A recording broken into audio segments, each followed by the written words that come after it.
Vous pensez avoir donné une réponse que vous croyez prendre uniquement par rapport à une estimation rationnelle.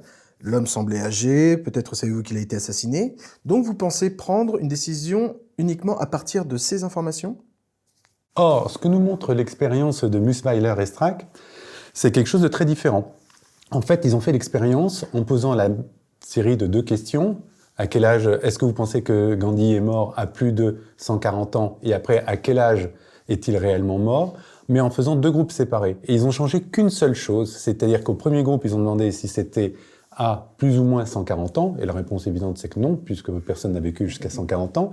Et à l'autre groupe, ils ont demandé, est-ce que vous pensez qu'il est mort à l'âge de plus ou moins 9 ans? Et évidemment, tout le monde voit Gandhi vieux et sait qu'il est mort avec plus de 9 ans, donc tout le monde sait qu'il est mort après ses 9 ans. Or, ce qui est étonnant, c'est qu'il n'y a que ça comme variation, et dans les 2 groupes, on a eu une réponse moyenne très différente. Le premier groupe a estimé, celui à qui on avait demandé est-ce que Gandhi est mort à plus ou moins 140 ans, a estimé une moyenne d'âge de décès de 67 ans, alors que le deuxième groupe a estimé une moyenne d'âge de 50 ans. Donc il y a 17 ans d'écart en moyenne entre les 2 réponses. Beaucoup d'autres expériences sont venues corroborer celle-ci.